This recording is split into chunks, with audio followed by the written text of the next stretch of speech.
محترم مولانا، سب سے پہلے میں امریکہ اور کینیڈا کے مسلمانوں اور مسلم اسٹوڈنٹ ایسوسیشن کی جانب سے تہ دل سے آپ کا شکریہ ادا کرتا ہوں کہ آپ نے ہماری دعوت کو قبول فرمایا اور ہمارے سالانہ اجتماع کے لیے یہ خصوصی انٹرویو دینا پسند فرمایا۔ یہ اللہ تعالیٰ کی عنایت و مہربانی ہے کہ شمالی امریکہ میں تحریک اسلامی کے فکر اور خصوصاً آپ کی اور اخوان مسلمون کے رہنماؤں کی تحریرات کی بنا پر تیزی کے ساتھ اسلامی اثرات پھیل رہے ہیں۔ آپ نے نصرت کی طبع کے باوجود جو وقت ہمیں دینا پسند فرمایا ہے،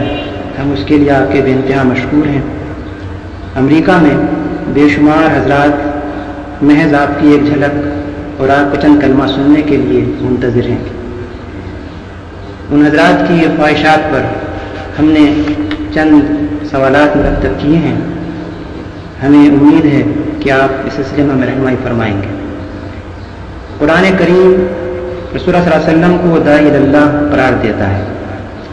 سیرت پاک صلی اللہ علیہ وسلم کی روشنی میں آپ ایک داعی کی کون سی اہم خصوصیات قرار فرمائیں گے؟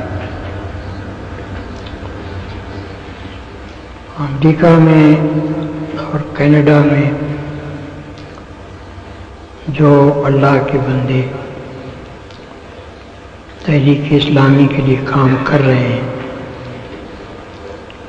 ان سب کو میری طرف سے سلام پہنچا دیجیے۔ میں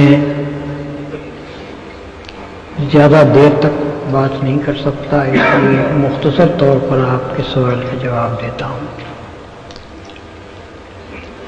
قرآن کریم میں ایک آیت ہے جس میں ایک داعی کی اہم خصوصیات کو بیان کیا گیا ہے، اور وہ یہ ہے کہ من احسن قولا ممن دعا الی اللہ وعمل صالحا وقال اننی من المسلمین، یعنی اس شخص سے اچھی بات اور کس شخص کی ہوگی جس نے اللہ کی طرف بلایا، نیک عمل کیا اور کہا کہ میں مسلمان ہوں۔ اس ارشاد کی پوری اہمیت محسوس کرنے کے لیے نگاہ میں یہ بات رکھنی ضروری ہے کہ جن حالات میں یہ بات کہی گئی ہے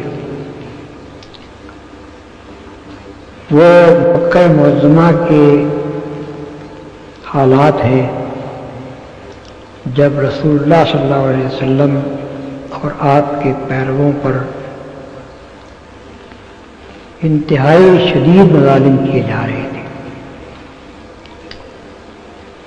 اور وہاں یہ کہنا کوئی آسان کام نہیں تھا کہ آدمی کھڑے ہو کر صاف صاف یہ اعلان کرے کہ میں مسلمان ہوں۔ یہ بات کہنے کے معنی یہ تھے کہ گویا آدمی درندوں کو دعوت دے رہا ہے کہ میرے اوپر حملہ ہو جاؤ۔ اس بات کو پیش نظر رکھ کر دیکھیے، پہلی بات یہ فرمائی کہ بہترین قول اس شخص کا ہے جو اللہ کی طرف بلائے۔ دوسرے الفاظ میں ایک داعی حق کی خصوصیت یہ ہے کہ اس کی دعوت اللہ کی طرف ہے، کوئی دنیاوی غرض اس کے پیش نظر نہ ہو، نہ قومی، نہ وطنی، نہ خاندانی، نہ کسی قسم کی مادی غرض، کوئی دوسری غرض اس کے پیش نظر نہ ہو، خالص اللہ کی دعوت کی طرف دعوت دے۔ اور اللہ کی طرف دعوت دینے کا مطلب سیدھا سادہ یہ ہے، اگر آدمی قرآن مجید پر نگاہ رکھے کہ اللہ کی توحید کی طرف دعوت دی جائے، اس بات کی طرف لوگوں کو دعوت دی جائے کہ کسی کی بندگی، کسی کی عبادت، کسی کی پرستش خدا کے سوا نہ کی جائے، کسی سے خوف اور تمع خدا کے سوا نہ رکھا جائے، اور خدا ہی کے احکام اور اس کے فرامین کی اطاعت کی جائے، اسی کی رضامندی، اسی کی خوشنودی حاصل کرنے کے لیے تمام کوششیں کی جائیں۔ اور آدمی دنیا میں جو کام بھی کرے وہ یہ سمجھتے ہوئے کرے کہ میں کسی کا بندہ ہوں اور اس کے سامنے مجھ کو جا کر جواب دہی کرنی۔ خدا کی طرف دعوت دینے کا مختصر مفہوم یہ ہے جو قرآن سے معلوم ہوتا ہے، اور قرآن میں داعی کی اولین خصوصیت یہ بیان کی گئی ہے کہ اس کی دعوت خالص اللہ کی بندگی کی طرف ہو، خالص اللہ کی پرستش اور اس کی عبادت کی طرف ہو، خالص اس کی اطاعت کی طرف ہو اور اس کے قانون کی پیروی کی طرف ہو۔ دوسری بات جو اس میں فرمائی گئی ہے وہ یہ ہے کہ وہ عامل صالح، نیک عمل کرے۔ اس کا ذرا سا بھی آدمی غور کرے تو اس کا مفہوم صاف اس کی سمجھ میں آ جائے گا کہ اللہ کی طرف دعوت دینے والے کا اپنا عمل اگر درست نہ ہو تو پھر اس کی دعوت کا کوئی اثر نہیں ہو سکتا۔ جس چیز کی طرف وہ دعوت دے رہا ہے اس کا مجسمہ ہونا چاہیے اس داعی کو، اس کی اپنی زندگی میں خدا کی نافرمانی کا کوئی اثر نہ پائے جائے، اس کے اخلاق ایسے ہونے چاہیے کہ کوئی شخص اس کے دامن پر ایک دھبا نہ دکھا سکے، اس کے گرد و پیش کا ماحول، اس کا معاشرہ، اس کے دوست، عزیز، اقارب سب جانتے ہوں کہ یہ ہمارے اندر نہایت بلند اور پاکیزہ کریکٹر کا انسان ہے۔ رسول اللہ صلی اللہ علیہ وسلم کی اپنی زندگی اس بات کی شہادت دیتی ہے کہ اللہ کی طرف دعوت دینے کے لیے کھڑے ہونے سے پہلے 40 سال تک وہ معاشرہ جس میں آپ رہے اس میں کوئی ایک فرد بھی ایسا نہ تھا کہ جو آپ کی بلندی اخلاق کا قائل نہ ہو، آپ کی طاہر و پاکیزہ زندگی کا قائل نہ ہو۔ اس حد تک لوگ قائل تھے کہ جو آپ سے قریب ترین تھے، جن سے آپ کی زندگی کا کوئی پہلو چھپ نہیں سکتا تھا، وہ اتنے آپ کے معتقد تھے کہ جب آپ نے نبوت کا اعلان کیا تو سب سے پہلے انہوں نے اقرار کیا۔ حضرت خدیجہ رضی اللہ عنہ 15 سال سے رسول اللہ صلی اللہ علیہ وسلم کی زوجیت میں تھی اور کوئی کم سن عورت نہیں تھی بلکہ رسول اللہ صلی اللہ علیہ وسلم سے 15 برس بڑی تھی۔ اس کے معنی یہ ہے کہ جس وقت آپ نے نبوت کا دعویٰ کیا ہے اس وقت ان کی عمر 55 سال تھی اور 40 سال کی عمر سے وہ آپ کی زوجیت میں تھی۔ ایک ایسی پختہ سن رسیدہ دانشمند عورت جو بیوی کی حیثیت سے اپنے شوہر کے ساتھ 15 سال رہی ہو، اس سے شوہر پر کوئی عیب چھپ ہی نہیں سکتا۔ دنیاوی اغراض کے لیے ایک بیوی اپنے شوہر کے ساتھ تمام اس کے ناجائز کاموں میں شریک ہو سکتی ہے لیکن اس پر ایمان نہیں لا سکتی۔ پایا آدمی ہے کہ یہ خدا کا رسول ہو سکتا ہے اور ہونا چاہیے۔ تو وہ آپ کی اس حد تک معتقد تھی نبوت سے پہلے کہ جب آپ نے نبوت کا ماجرا ان کے سامنے پیش کیا تو انہوں نے ایک لمحے کا تحمل کیے بغیر اس کو تسلیم کیا۔ اسی طرح دوسرے شخص سیدنا زید بن حارثہ تھے جو غلام کی حیثیت سے رسول اللہ صلی اللہ علیہ وسلم کے گھر میں آئے تھے نبوت سے 15 برس پہلے، اور ان کی عمر اس وقت 15 سال کی تھی۔ جب رسول اللہ صلی اللہ علیہ وسلم نبی مقرر ہوئے اس وقت وہ 30 سال کی عمر کے تھے۔ اس کے معنی یہ ہے کہ 15 سال ان کو رسول اللہ صلی اللہ علیہ وسلم کے گھر میں رہ کر ہر پہلو سے آپ کی زندگی کو دیکھنے کا موقع ملا، اور وہ اتنے آپ کے معتقد تھے کہ جب ان کے والدین کو، ان کے چچا، ان کے باپ کو پتہ چلا کہ ہمارا بیٹا فلاں جگہ غلامی کی زندگی بسر کر رہا ہے تو وہ مکہ معظمہ آئے حضور کی نبوت سے پہلے، اور انہوں نے آ کر آپ سے کہا کہ آپ کا بڑا احسان ہوگا اگر آپ ہمارے اس بیٹے کو چھوڑ دیں۔ آپ نے فرمایا کہ میں لڑکے کو بلا لیتا ہوں، اگر وہ آپ کے ساتھ جانا چاہے تو میں آپ کے حوالے کر دوں گا، اگر وہ میرے ساتھ رہنا چاہے تو میں ایسا آدمی نہیں ہوں کہ جو میرے ساتھ رہنا چاہے اسے اپنے سے زبردستی الگ کروں۔ انہوں نے کہا کہ آپ نے بہت انصاف کی بات فرمائی، آپ لڑکے کو بلا لی۔ جب حضرت زید آئے ان کے سامنے تو رسول اللہ صلی اللہ علیہ وسلم نے ان سے پوچھا کہ ان لوگوں کو پہچانتے ہو؟ انہوں نے کہا یہ میرے باپ ہیں اور یہ میرے چچا ہیں۔ آپ نے فرمایا کہ یہ تمہیں لے جانا چاہتے ہیں، تم چاہو تو بڑی خوشی سے ان کے ساتھ جا سکتے ہو۔ اس کے باپ اور چچا نے بھی یہی کہا کہ ہم تمہیں لے جانا چاہتے ہیں۔ تو انہوں نے کہا کہ میں نے اس شخص میں ایسی خوبیاں دیکھی ہیں کہ میں اس کو چھوڑ کر اپنے باپ اور چچا اور ماں تک کے پاس نہیں جانا چاہتا ہوں۔ یہ نبوت سے قبل آپ کے اخلاق کی حالت تھی جو آپ کے خادم نے آپ کے متعلق ظاہر ہے۔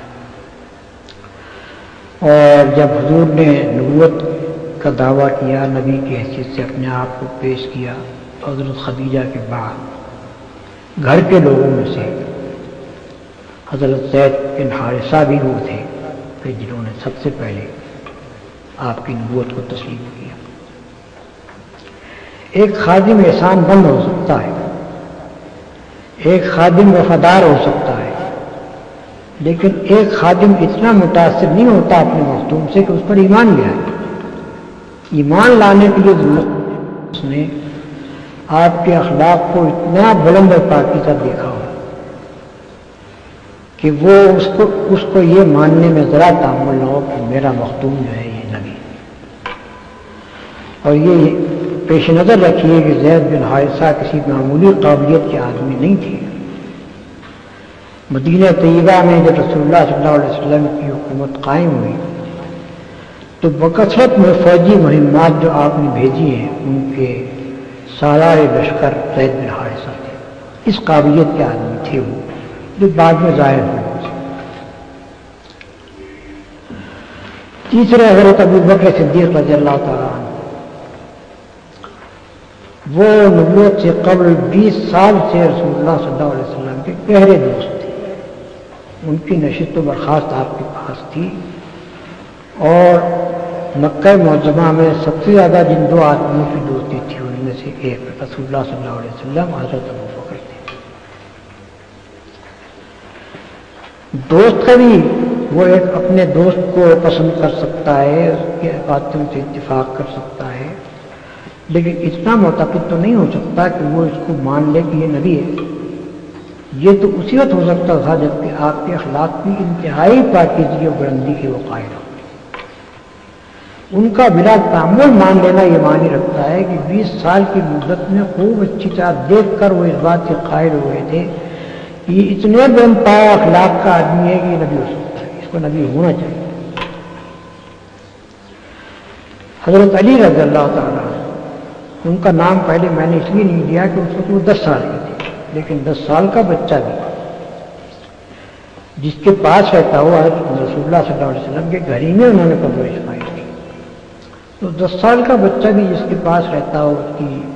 اس کے عیب و ثواب سے وہ اچھی طرح واقف ہوتا ہے۔ اس سن اتنا ذہین آدمی جیسے کہ رسول اللہ صلی اللہ علیہ وسلم کے زمانے نبوت میں حضرت علی سے خصوصیات ظاہر ہوں، وہ اتنے ذہین تھے کہ ہم کہہ سکتے ہیں کہ ان کا